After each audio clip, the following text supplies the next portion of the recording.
going to be discussing. Sorry, I had to turn that on. Thanks for the reminder. Go ahead. Yeah, so today we're going to be discussing about our current situation and how to cope during a crisis, COVID-19.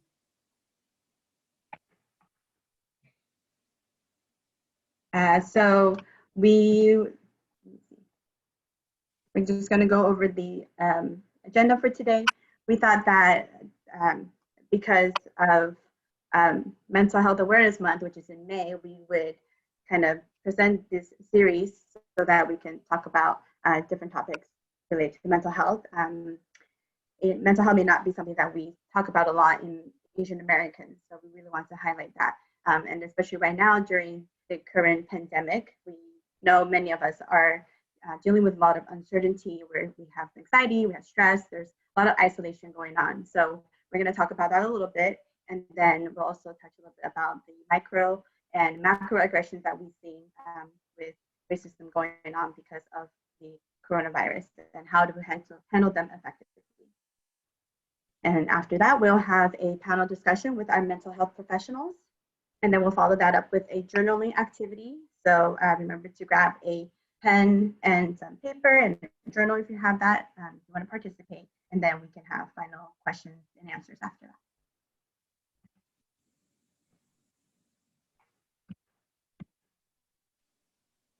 And I'll let Evelyn let us introduce our presenters. Okay, so then first we have Stephanie Chen. She's a licensed clinical worker with a master's in public health, and she, as the Chief of Community and Youth Engagement within the LA County Department of Public Health, Stephanie oversees a team focused on overseeing and evaluating the equitable and community-driven prevention efforts throughout LA County.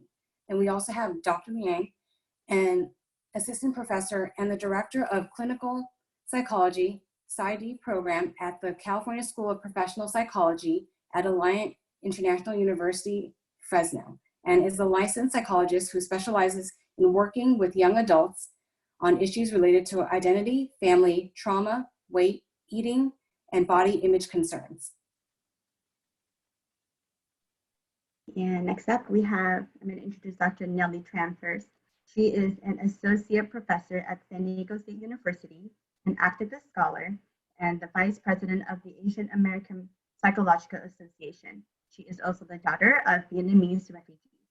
She is a community psychologist who focuses on microaggression prevention and interventions on women and people of color, especially as they pertain to the workplace and educational context.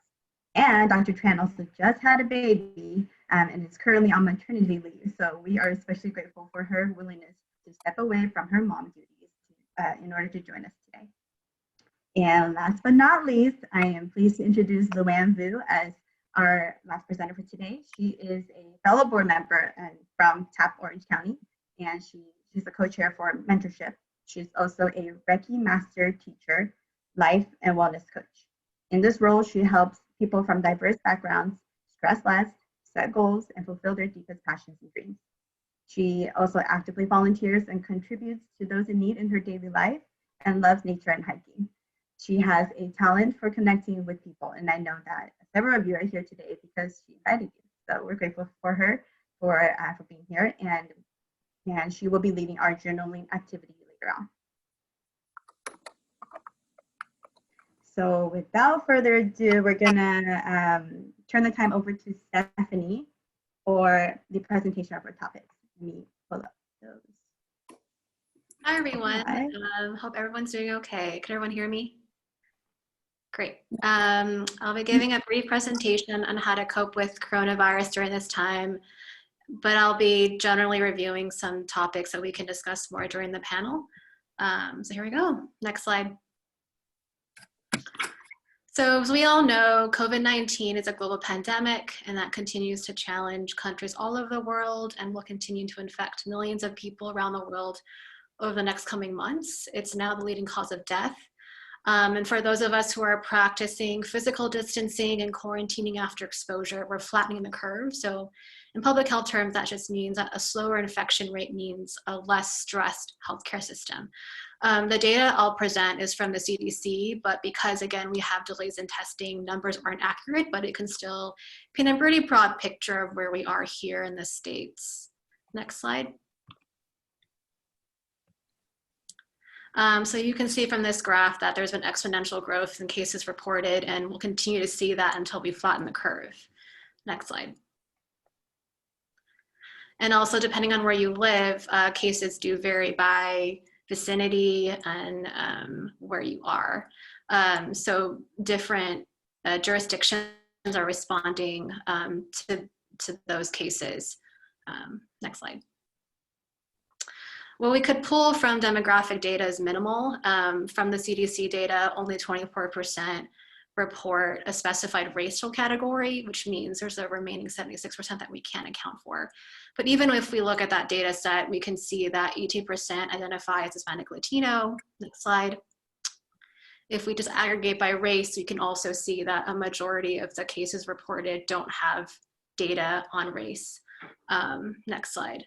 But if we try to look at race ethnicity by age group, we can see some patterns emerging here. But again, I wouldn't take this to heart and kind of wait and see what that looks like in the next couple of months once we get more abilities to get testing available to everybody for more accurate representation. Next slide. In LA, where I'm from, we also find ways to account for the data, and 18% identify as Asian. So again, it's going to vary by where you live, the community you're from. But as you can see, it's impacting everybody here. Next slide. This report came from the Kaiser Family Foundation this week.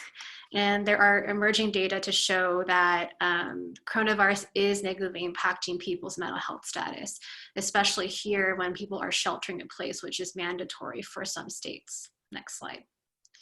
When we also look at household income, we can see that those with lower income statuses and who have been financially strained as a result of COVID-19 are experiencing more negative impacts to mental health. Next slide. And if we look at health status, we can see that those who self-report poorer health also report higher negative impacts on mental health. So just to say that this crisis is definitely impacting how people are feeling, how stressed they are, and how anxious they feel. So if you're feeling that way, you're not alone. A lot of other people are feeling the same way. Next slide. We do want to talk about the unfortunate increasing numbers of anti-Asian rhetoric, rising racism against Asian communities that's been happening simultaneously. We're seeing a spike in racist terms, memes, news articles, Asian Americans being spit on, yelled at, threatened on the streets, font targeting by businesses, racial slurs, even Asian American members of Congress being fearful of their safety. The Asian Pacific Policy and Planning Council just reported over 650 racist attacks in the last couple of weeks. So we're seeing a lot of self-reports here that really need to be considered and in conjunction with the rising rates of COVID cases. And this is not, again, something that is new to American history. Next slide. There is a long chapter, unfortunately, of anti-Asian racism and xenophobia when we look at the Chinese Exclusion Act of 1882, and just 75 years ago, the incarceration of Japanese Americans. I mean, there's a stereotype of Asian Americans being seen as perpetual foreigners that still continues today. And also what's been, I think, continuous in history is that communities of color, even Asian Americans, have been blamed for disease epidemics. So being seen as polluted, filthy, and therefore immoral. And even though we know that this is myth and stereotype, even politicians in the public continue to connect disease unfairly with race. And there is studies to show that overt and covert racism in these systems are negatively impacting mental health and making it difficult for people to recover from trauma. More evidence to show that there's increased rates of psychosis, depression, substance misuse, and anger for those who are more likely to be exposed to racism. So we can look at this as a chronic stressor, and that even has been shown to impact across generations. So now we're seeing intergenerational impacts of these type of of consequences. Next slide. Something I'll mention really briefly, but I think we have lots of experts here on the panel to elaborate on, are microaggressions and macroaggressions. And so psychologists and researchers have been looking into better understanding how can we talk about this in a way where we can better understand what these discriminatory acts and behaviors look like and how we can respond to them. So in general, microaggressions are everyday slights, indignities, put downs, insults that Asian Americans and other marginalized groups experience on a chronic or day-to-day basis.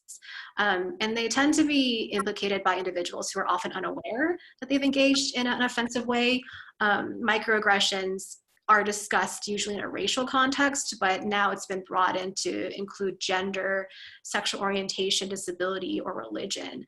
And they can be overt and also very subtle, but it doesn't make it less important that we talk about it, because especially during the coronavirus times, we're going to see more of those acts, unfortunately. And I think it's important to be aware of what that looks like and how to respond effectively. And of course, we'll talk more about this over time. Next slide. So again, here are examples of some microaggressive statements, which we can go more into later, but it's something to keep in mind. Next slide. There's a lot of emerging reports on how we can address that if that happens to you or someone you know. You can ask yourself questions, you can ask for clarification, you can separate intent from impact. There's a lot of more resources available at the end of this presentation that can be available to you to read through, but there are a lot of tangible, practical ways that you can address this. But always keep in mind that your safety is first and foremost super important. So never feel like you have to respond if you feel like your safety is in jeopardy. Next slide. And even though we understand that Asian Americans, need services in times of psychological distress, whether through coronavirus or other situations, they're actually the least likely of any racial or ethnic group to report mental health issues and seek treatment. Even when you look at this type of data points, you can see that there are lots of reasons why it's been difficult historically for Asian Americans to seek treatment. Next slide. There are lots of cultural and structural barriers that I'll mention, but again, we can elaborate that in the panel and also in the next two presentations through TAP. But one thing I do want to mention is the trauma piece that, sometimes even our parents or older adults will start to experience survivalist strategies in reaction to hardship or crisis. So you might start to notice that in either your parents or people from a different generational background. Also, from COVID-19, we're noticing there are a lot of healthcare challenges and gaps in our system that are emerging. People not being able to utilize the hospital's beds as readily, people not being able to be tested quickly. These all speak to the challenges that relate to why people can't also get certain services, including mental health services. So it's good to be aware of that and also know what we can do and say to advocate for more services. Next slide. So here's where I think we can get more practical on how to manage the stress and anxiety that I know a lot of us are feeling right now. The first thing we recommend is to just normalize what you're feeling, that what you're feeling is valid, it's okay. There's never a wrong or right way to react to how you're feeling. It's important to name that feeling, whether it's positive or negative, and you're not alone in that. There's so many people in this country are feeling what you're feeling too. But also know that we do have control over what we can do, and we have agency over how to respond, even though we're living in uncertain times. So we'll discuss some other coping strategies and adaptive mechanisms to know how you can be your best self during this time. It's important to educate yourself. To know more is to feel more empowered with that information, especially accurate information out there.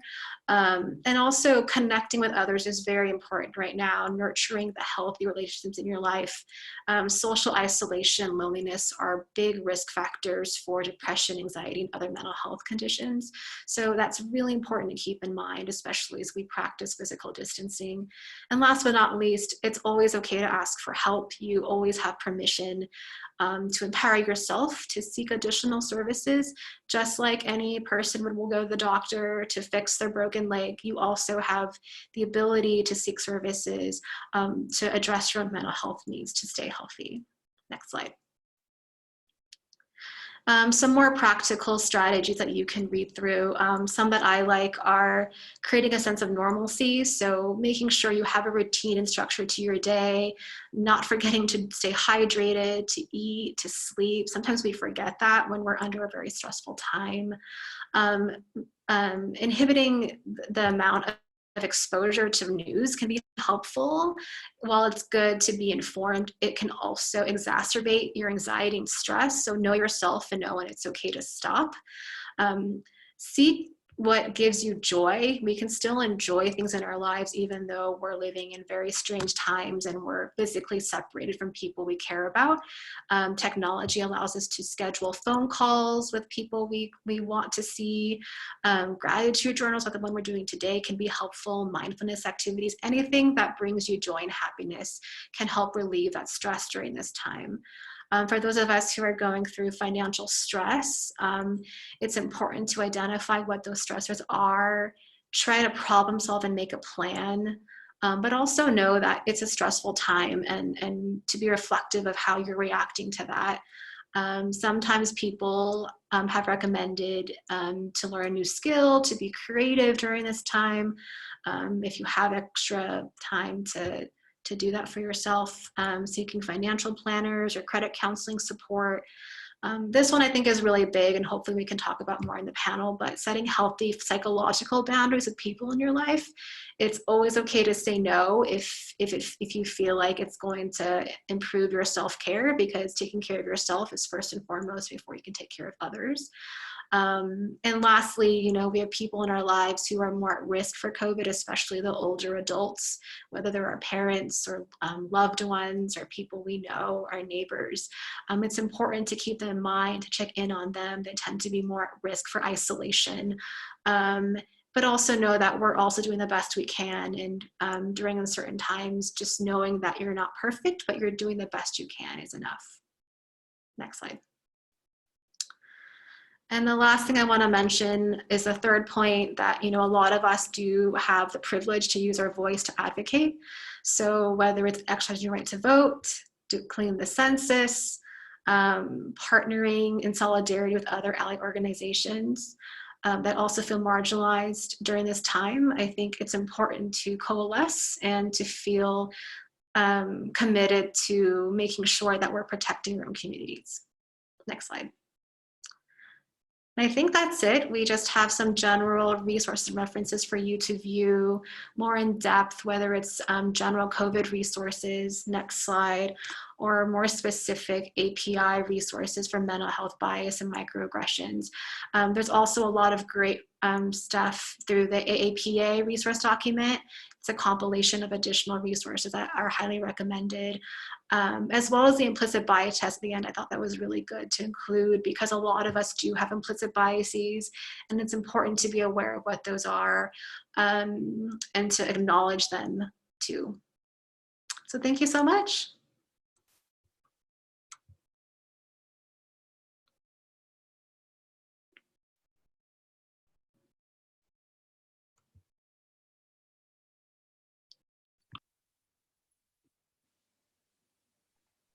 Sorry, I'm muted. Okay, I'm back. And thank you, Stephanie. That was a really great presentation on the data that's available right now and all the things going on, and really some great suggestions and a good historical background. You really covered it all. Now we're gonna start our panelist discussion with our three mental health professionals, Stephanie Chen and Dr. Nellie Tran and Dr. Yasu Liao. So, the first question that we have, I thought we would start off with something from Dr. Nellie Tran was actually just recently interviewed by the San Diego Union Tribune about the increase in acts of racism against people of East Asian ethnicity during the current novel coronavirus pandemic. So I thought we could take some questions from there, and that would just kick things off. So the first question is, despite guidelines from the World Health Organization that strongly encourage avoiding the use of language and phrases for infectious diseases that would cause offense to any cultural, social, national, regional, professional, or ethnic groups, President Donald Trump has repeatedly referred to the current novel coronavirus as the Chinese virus, saying that the term is accurate because the virus was first identified in China. Why is his language being considered racist rather than accurate?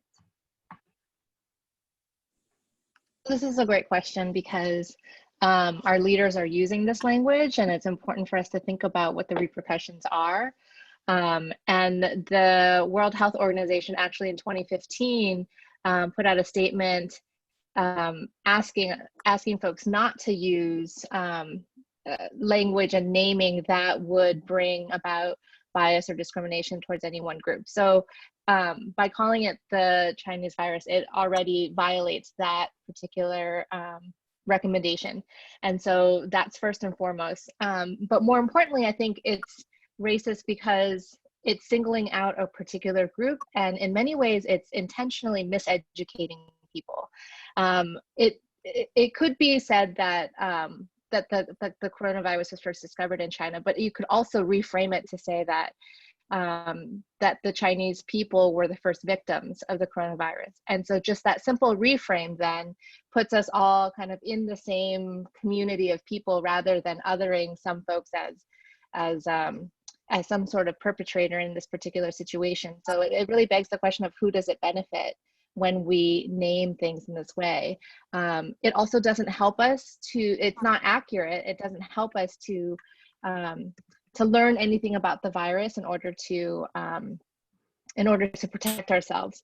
And so it's just buying into this fear that people have around the virus. And so I think as we continue to talk about protecting ourselves and our family, it's also important to think about how much fear and stress and anxiety is being produced, and whether the naming of this and the racism that goes with it is helping the situation, or rather producing more harm, especially for already marginalized people like Asian Americans. Yeah, I could go on and on. Okay, so then now we have another question. Okay. Can you talk a bit about the history we have attaching bigotry to larger public emergencies, and what happened when people operate out of fear rather than fact? Did you want me to continue on this one? Sure. The other panelists are free to jump in whenever they would like. But here, I think it's important to think about, racism, xenophobia, attaching single groups to big pandemics and other health, big fear situations, crises in our country is not new. We've done it for every major crisis. If you think about kind of all of the other major crises we have, there's typically a group that our leadership will identify and kind of put the blame on, right? And so I think a lot about, post 9/11, Muslim Americans, Sikh Americans were targeted out of fear. And that during the 80s, we had the HIV/AIDS epidemic. And similarly, we, as a country, identified LGBT folks as the target group there. And again, by doing this, it might help the individual to feel as though they're protecting themselves if they just keep their distance from that particular group. But that's not true, because these viruses, these illnesses don't discriminate. They impact all of us similarly. We, generally are all susceptible to it, are all possible carriers of it, can distribute the disease just as, or the illness just as everyone else can. So the identifying of one single group to distance ourselves from doesn't help protect us. And I definitely agree with Dr. Tran here. And a more hopeful approach for this pandemic, right, is really, oh, have you visited those areas that it's likely to expose you to the virus, instead of saying this virus belong to any country, and that's more helpful. But I agree, you know, when there's any crisis, the first instinct is to try to blame on something or somebody or some country, and that's not new, and that's what happened to the Japanese Americans here too. Mm-hmm. I should also mention that, you know, one more thing, sorry, that in this particular situation, there is, you know, when we have a lot of fear, what a lot of folks are searching for is a sense of control, right, and predictability. And we actually have that ability to have a little bit of control and predictability around our health, and that's through physical distancing. It's through washing our hands and not touching our face. That there are actual steps that we can take to protect ourselves. And so these other mechanisms that we're using, that we're defaulting to, aren't the things that are actually going to protect us. So when our leaders are telling us to default to racist and xenophobic techniques, they're in a lot of ways of, you know, not perpetuating the very things that would help us to gain a sense of control and to actually protect ourselves. And so we need to keep our mind on how we can actually maintain control and protection and safety. And I wonder if I can kind of address a little bit about, especially for Taiwanese Americans, and I know, you know, sometimes if you're Taiwanese Americans, that you're a lot of time you're being in a position having to explain what's the difference between Taiwan and China, and so you might have some thoughts or feelings about your identity, and that is complicating how you feel about the coronavirus, and so I just kind of wanted to point it out. Some of the feelings might be stirred up in you, that your feelings about the, you know, how Chinese government deal with the situation, and that could complicate your feelings. I just kind of wanted to point it out, and that kind of fueled your anxiety as well. And if you are, you know, immigrants, or if your parents are immigrant exposed to the Taiwanese news about how Taiwanese government is dealing with this, and I know that you take pride in it, and so that's a lot of the feelings about that, but we are not excluded from being the victim of racism in this country. Okay, this is a kind of related question, but could these acts of racism taking place during the current pandemic bring up post-traumatic feelings about past experiences in the older generation, such as with our parents or with our grandparents? And what are some signs that we can look for, and how can we support them while still maintaining social distance?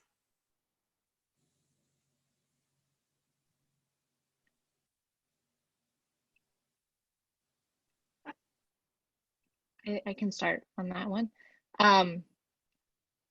I think there's always a possibility, right? So as Stephanie was saying earlier, this is a persistent type of trauma that people are exposed to, right? Racism is not new to our community, but I think a lot of folks have been more privileged and not been exposed to it in the way that they might be exposed to it now. And some of our older generations, it might be bringing up feelings that they've had in their own migration experiences or in their own experiences of being in the US. And I think that that's important to consider and to think about, because it might make today's instances feel a lot worse than they actually do. And what we know about microaggressions is that the experiences may seem small, but that they're exponential from one another, right? So it's not this additive effect where, you know, one small, slight or microaggressive experience is, it doesn't live on its own, but rather it's this culmination of them over a lifetime. And so for those who have been alive longer and who've been exposed to this persistent racism for a longer period of time, it's going to feel a lot heavier And it will, there is a possibility that it will bring up old traumas as well. And just to add, I think it really is individualized to that person in terms of how they cope or address. I mean, I've heard stories personally from friends of parents who have expressed avoided behaviors in reaction to physical distancing, whereas others are hyper reactive to social distancing. So I think it's knowing who is in your circle of family and loved ones, and knowing what is maybe perhaps a different pattern of behavior than what is usually being shown. And also just being available to ask questions and being available to listen. And sometimes that helps open the door to talk about what may be really difficult to talk about for many people that they've repressed for lots of survivalist reasons. It's very overwhelming when people feel triggered again, especially those that have complex trauma from previous crises or situations in their past. So I think it's knowing the person you're talking to and not judging and just being available to listen and be respectful to their experiences.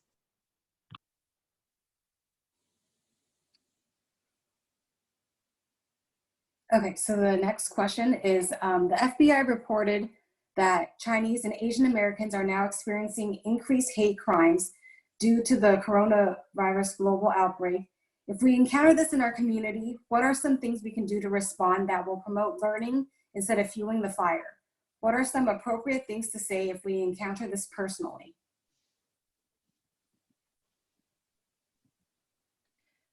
Go ahead. No, go ahead, Dr. go ahead. Tran. No, go ahead. I was actually just responding to an incident last night, and the reporter is actually contacting me right now to ask me for interview because there was a sign they call this flu. There's a sign outside of a restaurant calling this flu Kung flu. And so I'm the president of Central California Asian Pacific Women, a nonprofit organization here.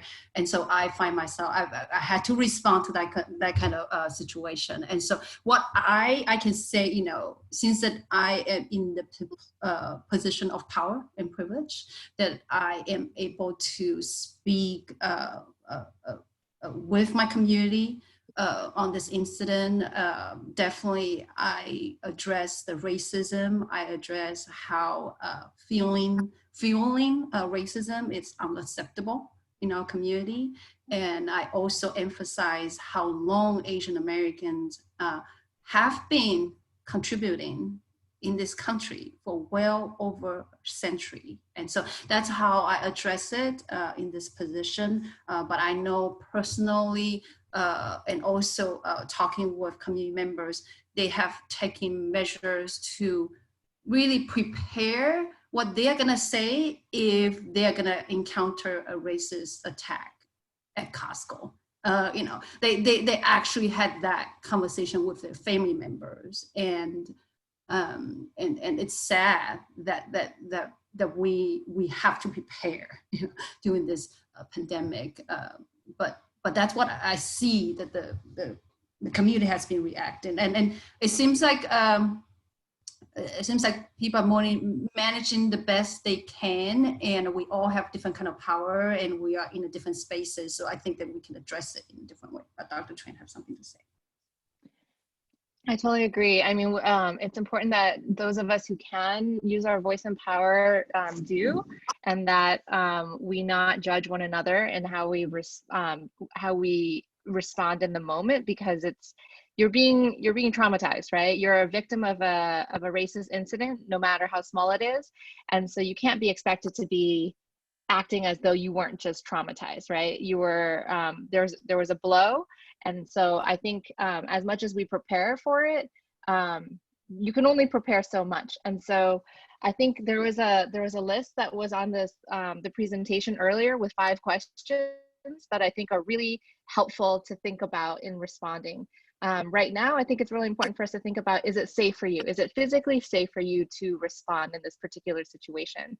And these are real questions that we need to be able to ask ourselves. And I think it is up to those who are being victimized to decide for themselves how they would like to respond. When microaggressions happen to me, even, you know, outside of the coronavirus time, I find it really helpful to be able to stand up for myself with a really simple, ouch, you know, like kind of, even if I just kind of, you know, kind of shift my head and go, whoa, did you really just say that? You know, like that feels, it feels validating and good to me to be able to stand up for myself in that way. So I would encourage folks to think about, if you are thinking about a range, that you feel comfortable to at least react. And that if you're wondering if you experience something racist or microaggressive, that if you're even thinking about it as, was that a microaggression? Or if you find yourself dwelling on it or thinking about it over and over again, then chances are you did experience a microaggression, and that procedure that you're going through, that ruminating where you're thinking about it over and over again, is in fact one of the steps, right? Like that is what happens in a microaggression. You don't need to identify or have an expert tell you that that was in fact a microaggression for it to impact your own psychological health, right? If you are witnessing it happen, I would align myself with the person to make sure that they are safe if you felt comfortable to do so. So instead of addressing necessarily the person who is doing the attacking or the microaggression, that I might align myself with the person who's being victimized, right? So that you center them and just, you know, could go and say hello and ask if they're okay.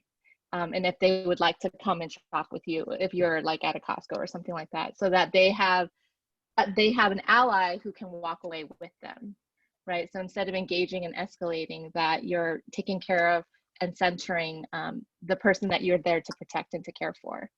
So those would be a couple simple strategies.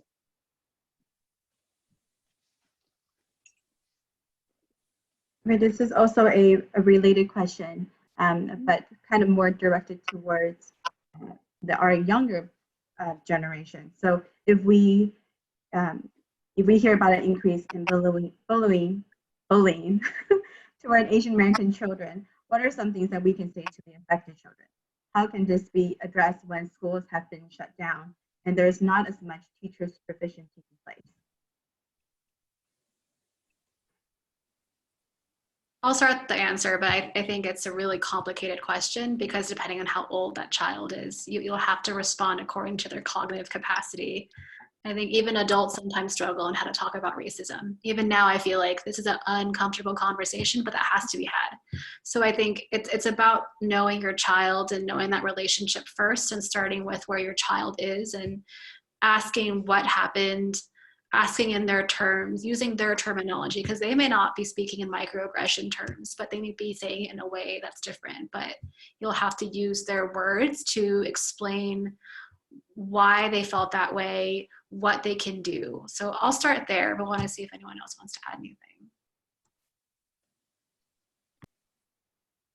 I think this is where our strategy is similar to that, you know, as Stephanie's saying, it is similar to what we would be doing in a non-coronavirus time period, where we're talking to children about the impact of their words, and to really think of, help them to share what it is that they're actually feeling. I think it's hard when children are at home and using a lot of electronics, and parents are still working full time, and so there isn't a lot of supervision. So I think it's important for us to keep the lines of communication as open as possible, and to have conversations with kids, and to have them feel comfortable enough to share what's going on, if they feel as though others are saying mean things to them, or things that are at least not making them feel good. I know that my 6-year-old, who's in first grade, has said before school ended, he started telling me things that he told, you know, they talked about coronavirus at his elementary school. And he was telling me things that were absolutely not true, because one of his classmates was told by his 3rd grade brother some false information. And so we can't correct it if we don't hear it. So I think having open lines of communication is first and foremost, and then helping our kids to stay connected to each other instead of othering each other. Because I think the same process is going on for them around, they're scared, they're fearful, they're not sure what to make of this. And so it's easy to attack one another in that situation. And I also would like to also like to say that it's important if you can be talking to a principal about this, to ask people who are in the school district to make a comment about how to deal with this during this environment. That'll be great. And this actually exactly happened in our community. And one of my friends who is an API woman, a mother, observe a situation that happened to another Asian kid, and she actually spoke up, and she actually wrote a piece in our newsletter, a local newspaper, and also talked to the principal about this. Okay, so another question we have is, with most of the workforce sheltering at home and a less supervised and structured workday has led to a higher rates of substance abuse in the general population. What are some ways that we can prevent these rates from increasing?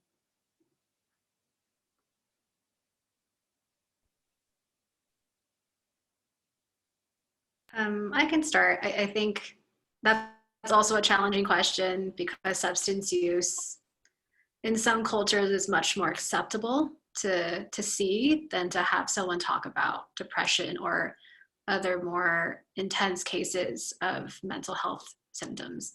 So again, going back to how we deal with bullying, kids being bullied, it's building that relationship, is knowing that relationship you have with that person, and kind of sensing also and observing their use patterns. I think that's important. I think a lot of people now, because they're being quarantined, are opting to use more substances as a way to cope.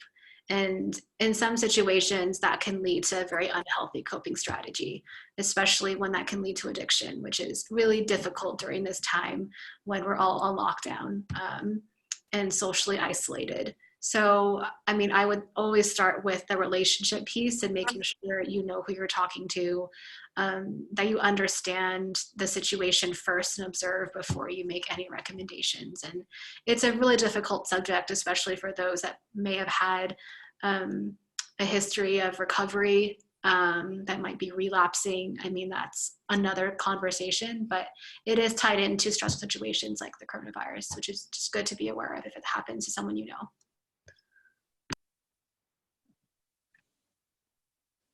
I would agree. And I would also, so opening lines of communication, making sure that we're staying connected and talking with folks. I would also add that our substances in our community, we shouldn't overlook things like gambling. And with the casino, I know here in San Diego, gambling is a large portion of addiction that we see here. And when the casinos closed, that put a lot of stress on how people liked to cope. So it might also be a time for us to be talking to our family members and other loved ones about how they're dealing with the finance situation, and how risky they're being around investments and stock market, or other ways that might manifest when they're not able to access casinos or other places where they're used to fulfilling those goals. And definitely, if they have not sought any help before, I would encourage them to seek help during this time. And other diagnoses that we have seen that's also disproportionately impacted are people who have eating issues, and also the family issues get amplified, such as domestic violence.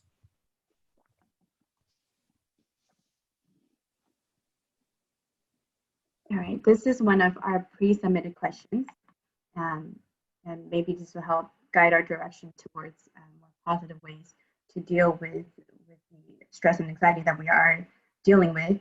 What are some practical strategies to relieve stress, stay healthy, and socially connected?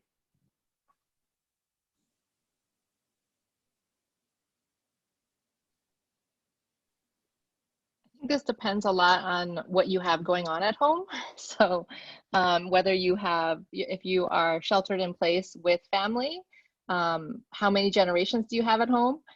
Whether you are also now a homeschool teacher. And I think, for folks who have more full-time jobs now than they had prior to coronavirus, so homeschooling, taking care of loved ones as well as themselves, and then working full-time as well. Learning to be gentle with yourself and forgive yourself for not being as perfect as we all tend to want to be is probably a really important thing to practice right now.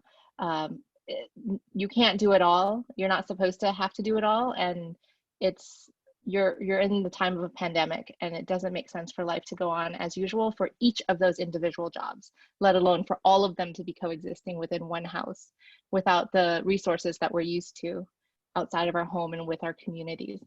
So that would be one strategy that I would implement. I think for me, I think what's been helpful to read about, and also for myself, is to stay grounded with activities that I know keep me calm and relieve anxiety. I think also, again, as Dr. Tran was saying, allow yourself the space to feel what you're feeling. And I think sometimes in these situations, we're scared about what we're feeling because it's intense, it's different, and it's hard to tolerate at times. So I also think allowing yourself that time to reflect is important, and to know that if you're not having the best day, you're not having the best day. And if you're having a better day, you're having a better day. I think everyone's going to go through fluxes of emotions and experiences during this time, especially as we continue to learn more about coronavirus and, how long we have to shelter in place and what that means for us economically, socially, spiritually. So I think allowing yourself some grace and time to know that you don't have to be in the best place right now to be okay. And again, seeking a sense of normalcy can reduce symptoms of depression, anxiety, and sometimes trauma. So doing things throughout your day that make you feel grounded, have a sense of control, whatever that is for you, give yourself that space and time to do so.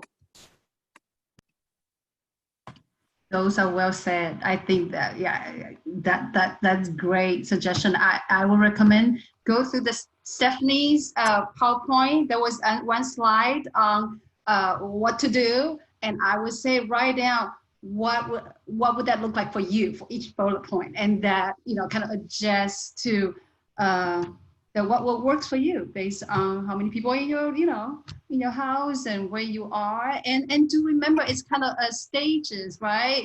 Maybe right now I can do more self-care, but tomorrow I cannot, and so just allow yourself, and I agree, to find those routines that will kind of center you and ground you. It's very important in the type of anxiety, and I know a lot of things get triggered, and so this is time for reflection.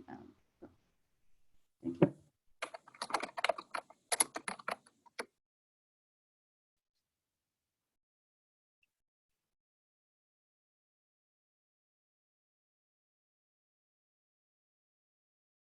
We have a question that was submitted earlier from the audience that I think kind of relates to this topic, so I'm going to bring that one up.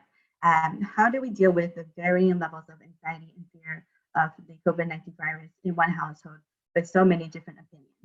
And that could be between the different generations and things that were kind of previously discussed. That sounds really stressful. I'll just say that. That sounds really stressful. So I empathize for whoever asked that question. Yeah, I was going to say, I'm in a 3-generation house right now, and that's definitely something that I think a lot of us are dealing with. And it ranges from folks who are highly anxious all the way to folks who are not anxious at all. And so coexisting and trying to maintain a house that is healthy becomes really difficult, because how do you, if one person isn't doing physical distancing and one person is doing it, and you're in the same household, it kind of impacts one another. And again, so I would say that if the goal is to maintain peace in the family, then it's really important for everyone's perspectives to be heard, right?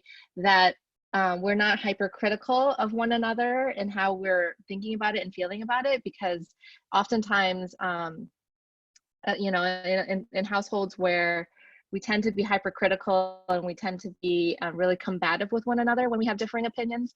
These types of times become really difficult to lend information to one another and to encourage healthy, safe behaviors that that would impact everyone in the household. So allowing space for everyone of varying opinions to be able to express what they're feeling, and then to be able to, you know, use I statements and to be able to talk about, well, you know, you're not physical distancing this is how it makes me fearful, right? And to have a calm conversation, and hopefully you can have that conversation in a time and space that is not, you know, right after you listen to the news and are already starting to fight, that you're coming to the table in a calmer state to have that conversation would be really helpful.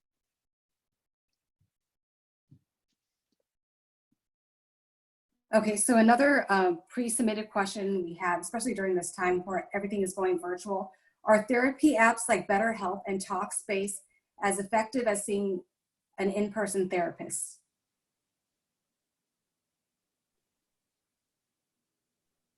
I think so far we have heard is actually from the client side and also from the provider side, they feel very similarly. And so I don't know if there's already evidence-based result findings from that area. Dr. Tran, do you know any? I mean, it's really early for research to come out. So what I think some of the things that I'm thinking about in terms of prior research is that an individual who seeks mental health care is already going to do better than someone who is not there yet in their own process, right? So some care is better than no care is number one. So I would say, especially right now, it's really difficult to get in-person mental health counseling. So I would go with what you have access to. I think those two apps in particular, I have not used them myself or know of folks who have used them, but I think it's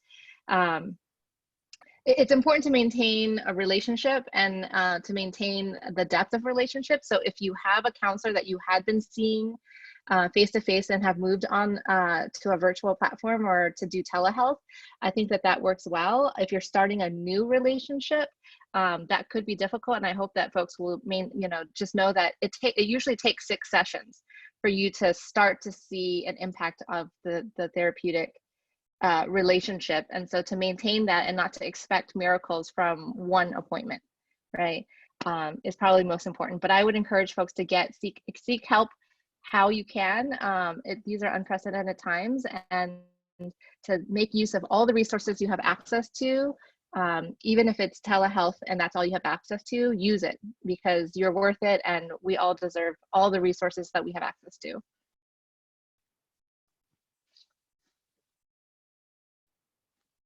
Okay, great. Thank you guys so much for all that really great advice and that really lively discussion. We are going to wrap up the panelist discussion now, since we are running low on time, and we wanted to turn the time over to Luann to go over one of the strategies that we can use to practice mindfulness and to help us cope during this time, and it's a journaling activity. So if you have your journal or pen and paper nearby, this is the time to go ahead and grab that.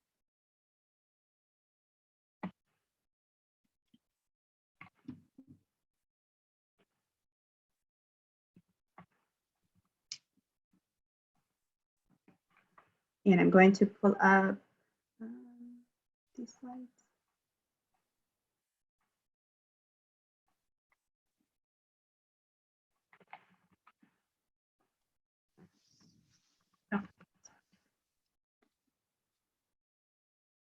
Hi, everyone. Welcome, and thank you for attending this session.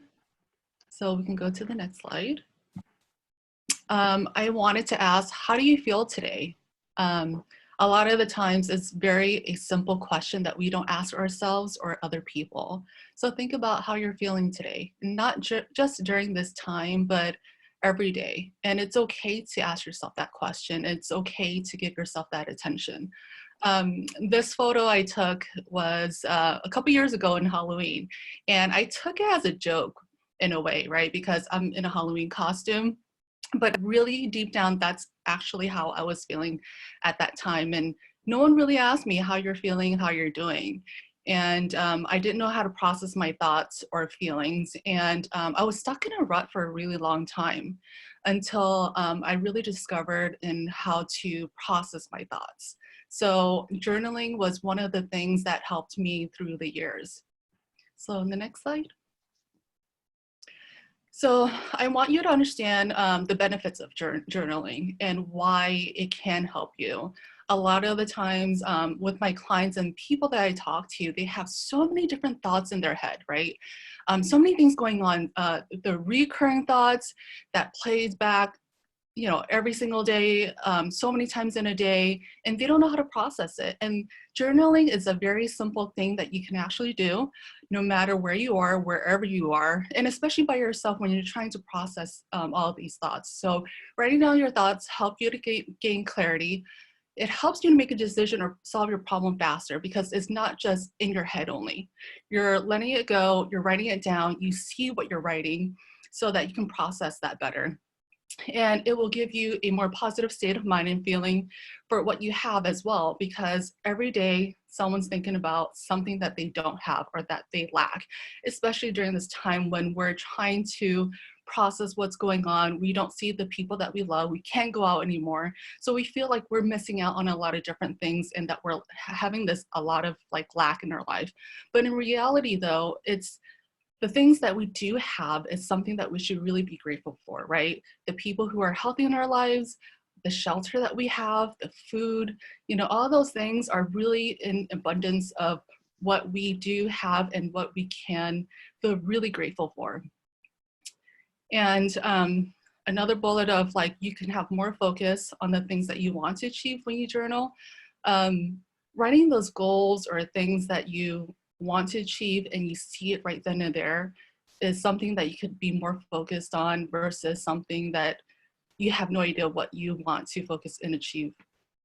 And lastly, you know, having a record of where you're from, you know, what you were doing and the progress and the journey of how far you've come, you can really see that and see the progression of that, because that really helps you to move forward in what you want to do and how you feel. Next slide. So if you haven't had a pen and paper ready, I would encourage you to get a pen and paper. And some of the questions that you can focus on in the morning before you start your day is just very simple questions. I don't want to make this complicated for you. I want this to be very easy and not overwhelming. So journaling in the morning can help you become more focused, positive, and productive in your day. When I used to work in my corporate job, I would wake up in a panic state because I had so many different things to do. And that's how my day was. I woke up in a panic state. My whole day was panic. I was always stressed out and I wasn't as focused as I thought I was. Just because I had 10 million things to do doesn't mean that I was as focused as I should be. So it's still in the morning. And if you haven't done this yet, think about what you're thankful for this morning. So list between 1 to 3 things. If you can't list 3 things, just list, you know, at least one item that you're grateful for today. So I'll give you a moment to do that.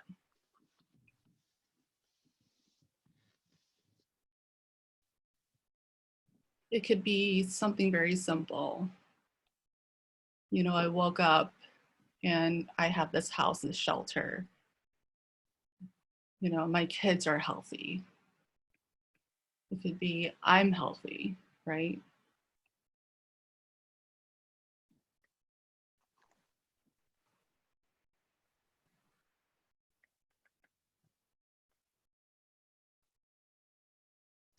And after you write that down, think about how you want to feel today. And this helps you to set the tone for your day instead of waking up, being panicked, being so stressed out, but focus on the feeling that you would like to have. That doesn't mean that you will always have that feeling that you write down. However, you can actually focus more on that feeling.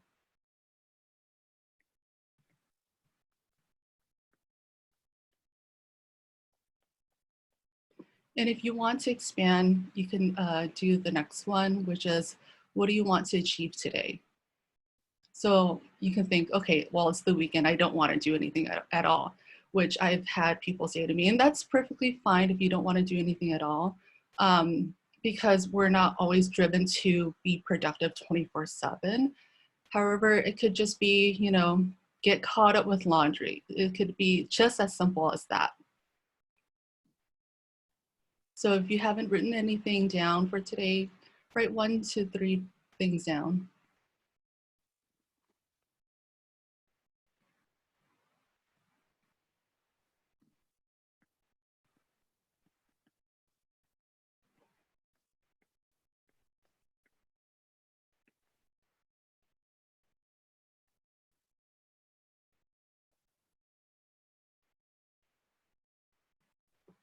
And then after that, we're going to go to the next slide.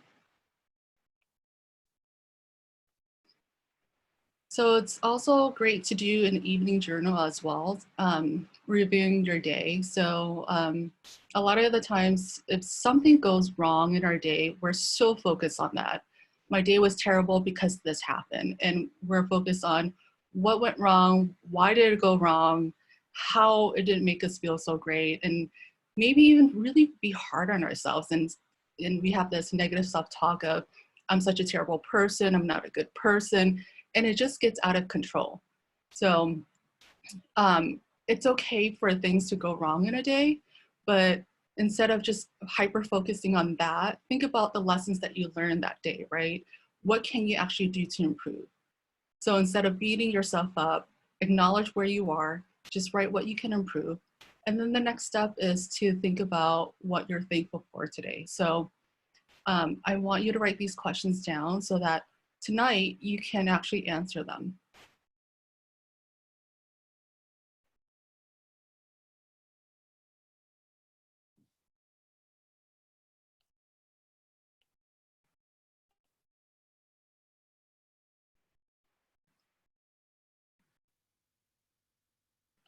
And then on to the next slide. So this is how I want you to feel. And of course, you're not going to feel that way every single day. But the goal is to raise your energy, have a happier and healthier and productive life, right? We don't want to sit in this, you know, feeling of pain, agony, sadness, but more of what can we do to achieve more happiness in our life. So this is actually how I felt when I left my corporate job. And I actually never thought that I would be using these photos, but they became very useful for today. So next slide. And if you have any questions or concerns, please reach out to me or anyone in this group. And I want to send you all much love and support, not only for today, but always. Thank you.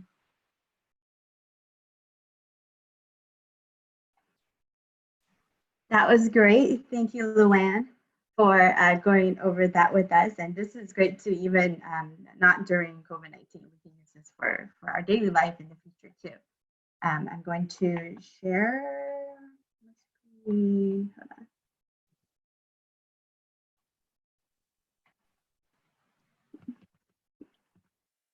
Just wanted to bring up some information that we have, contact information we have for our panelists in case anybody has additional questions, because I know that was a very engaging, a lot of good questions answered, but maybe some of you have additional questions. So we've listed on here, everyone can see my slides. Yeah.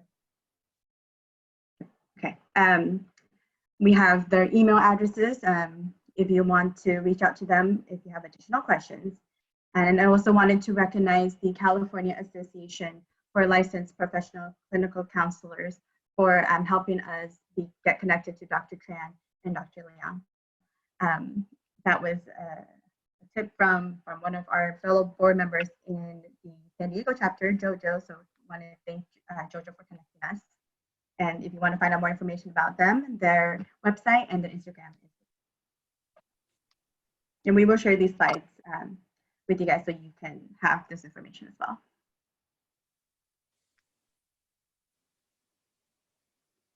Okay, and just to, we have some other events coming up. So May 2nd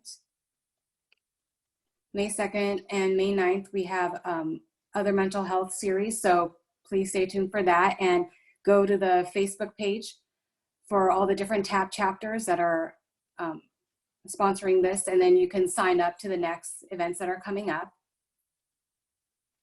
And and for anybody that doesn't know what TAP is Taiwanese American Professionals. It's a nonprofit organization dedicated to enhancing and empowering the Taiwanese and Taiwanese American community in the US through networking and professional development while emphasizing the preservation of Taiwanese American identity. So if you're from a city that doesn't have a TAP chapter or anything, feel free to check out tacl.org for more information on how you can start your own chapter. And also this year is very important. We have this 2020 census, and because of the current situation, it got extended to October 31st, 2020. So you still have plenty of time to fill it out, and feel free to reach out to any of your local chapters, whatever near you, because we have a lot of stickers for people that filled out the census. And we're also selling t-shirts. So you can feel free to reach out to your local chapter if you have any questions regarding the census. Okay, and with that, we want to thank you guys all for coming and for joining in. We hope you learned some really great information and helpful tips for dealing with all these things, this crazy time that's going on. We've included the Facebook names for all of the chapters that are involved with today. We wanted to thank them for all of their contributions, and also our Instagram handles if you want to follow us. So stay tuned for next week. We will see you back here for our next part of our series.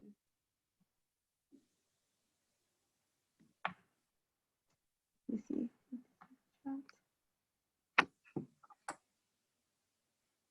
Thank you so much. Wants to take Thanks. a panel. Everybody have a great rest of your Saturday and weekend. Thank you for having us here. This is wonderful. I'm so glad that you guys are addressing mental health. Thank you. Thank you, Dr. And Leon. I would love to find out more about TAP.